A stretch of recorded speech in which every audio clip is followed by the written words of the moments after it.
Bismillah ar-Rahman ar-Rahim. Today we have lecture number 4. Yeah, each lecture actually is one paper through the book. So, yeah, one paper, 2 pages, like each page has 2 sonnets. So, we are having 4 sonnets each lecture. So, let's start. What needs thou of others' judgment though?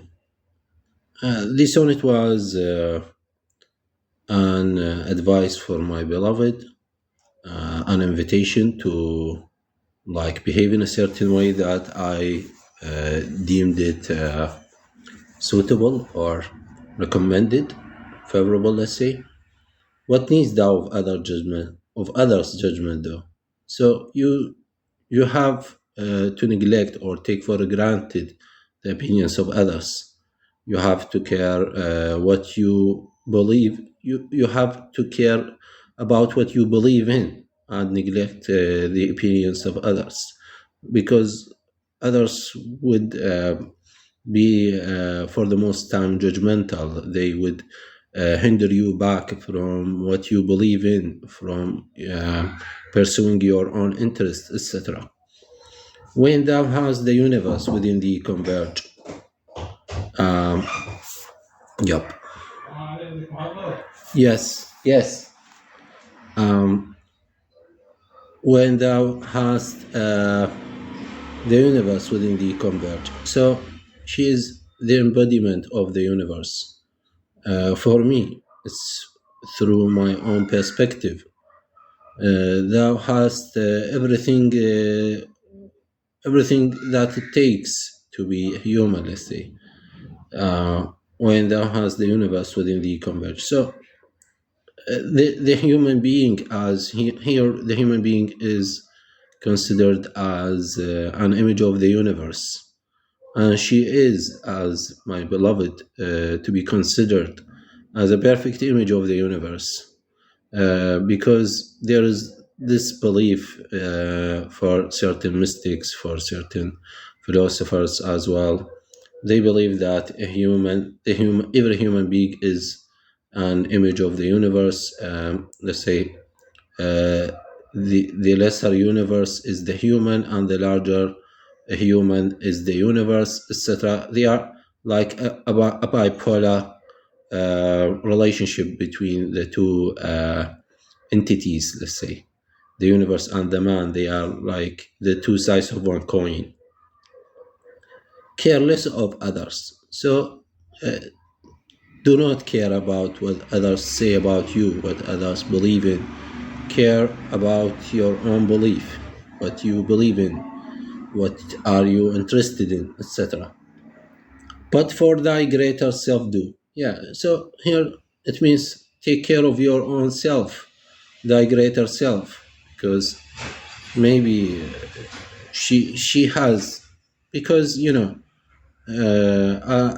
as my beloved, she is the embodiment of a greater self, of a great human actually.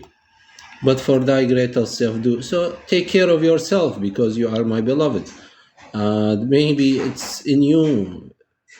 Maybe it's even regardless of my perspective. Maybe you are great in yourself. You don't need even my own judgment onto you. You have a great self as an individual, maybe. Careful. Be careful for your own self, for your own sake. Take heed. Be watchful. Be careful. And build. It should be build up, not built. And build up a better personage. So seek your own benefit. Empower yourself. Make great achievements for your own sake, for your own personality, for your own self. And here I think the invitation is about to develop a better soul, a better psyche, not to get financial gain or something like that, or mundane gain, etc. Feed the world. The same idea again. Feed the world. Feed, like take the world for granted. Do not consider the judgment of the world. Dear love, for we are here. Yeah, we keep your company. Him, the leaf, and me, a second family. Him. It's an autobiographical element concerning him and the leaf and me. Me is referring to me personally. A second family, the love and the companions, they are a second family for each individual. Actually, each individual might have the opportunity to experience such intimacy, such delicate companionship with others, not just with the beloved. The beloved actually is the greatest embodiment of the intimacy and companionship, but others as well might just take the role of being, let's say, a second family. Hark to our song. So, hark, listen to our stories, listen to our lives, listen to our agonies, and our agonies here, yeah. So, listen to our agonies. If you have agony in your life, if you are a sufferer, let's say a romantic sufferer, if you have agonies in your life, listen to our agonies, because we suffer as well. You are not a solo ship venturing through the ocean. We are all here. We are keeping your company, etc. So thou mayst find solace to thy melancholy. And if you listen to our songs, if you listen to our agonies, that might bring you solace, because you would feel that you belong. You belong with us. Maybe the relationship of love, actually, if the two couples are arranged in certain circumstances, in certain experiences of life, if they are both sufferers, if they have let's say mutual tendencies, this would bring them solace, a piece of heart.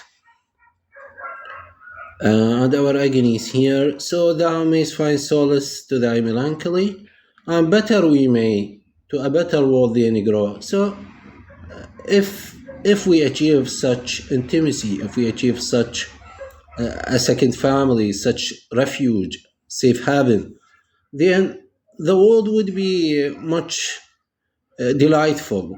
It would be a better world. Then we would maybe live a better life.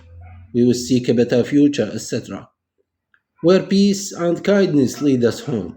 Yeah, actually, with the companionship, with love, with intimacy, the outcome would anyone expect to be, let's say, peace and kindness, and that would be a suitable home, a home that we would rest there, let's say, forever, with peace, with serenity, tranquility, etc. Where we converse in light, darkness outgrow. There we would feel our connectedness with heaven and with the divine. Where we converse, we would speak about our connectedness. We would like maybe converse here, let's say, metaphysical conversation, converse in light. Our spirits would be merged into one. They would be arranged. Darkness outgrow. No matter what darkness, what shortcomings would we face through life, then we would able to outgrow, because we are a larger soul. We are in support of each other. We are feeling, let's say, a great power that is the result of the merge. Darkness outgrow, and to eternity live in high Xanadu's dome. And we would live eternally, not necessarily to be in this life, but in heaven, maybe in high Xanadu's dome. So, regardless whether it's here or there, in the hereafter or in this life, we would be enjoying such ecstasy, such pleasure of communion, of being together in high Xanadu's dome. Yeah, Xanadu. You know that it's an allusion to Coleridge's poem Kubla Khan. You know, he describes there Xanadu, and you know Xanadu's dome, a dome that was built over a reverie, over the meadows. It was indicative of high spiritual value. The poet and the whole setting of the Kubla Khan, you know, the famous poem. Yeah, it actually reminded me of another poem that is unpublished actually, where I it's unpublished neither here in this book nor there on that, let's say, the yellow leaf, because it's worth to be mentioned here, because I have reached such a point talking about Xanadu. Actually, this book is, which is we are commenting upon the what's the title of the book? Come on. Letters for Love. This book was written in accordance or at the same time when I was in the process of writing my other book, The Yellow Leaf. These two books are written in the same time. They were written concurrently. I was in the process of writing them at the same time. So yeah, it was a poem that was supposed to be published there in The Yellow Leaf, but then it was it was removed from the publication for certain reasons. And yeah, it was actually a dear poem. It's one of my best poems that I have ever written. I liked it. I liked it so much. It was like, let's say, associating my beloved with Emily Dickinson and Charles Gilman. Yeah, Gilman. You know, Charles Perkins Gilman. And yeah, Xanadu was also mentioned there because it reminded me of that poem. Yeah, some poems are meant to be hidden forever. Unfortunate. Yeah. Let's move on. For we are nothing but subjects to His gracious grace. Yeah. Again, the idea of the divine, of God, of Allah. We are nothing but subjects. We are servants of God Himself. His capitalized for for uh, for for what for emphasis. Yeah, for emphasis, and it's indicative that it refers to God, to Allah Himself.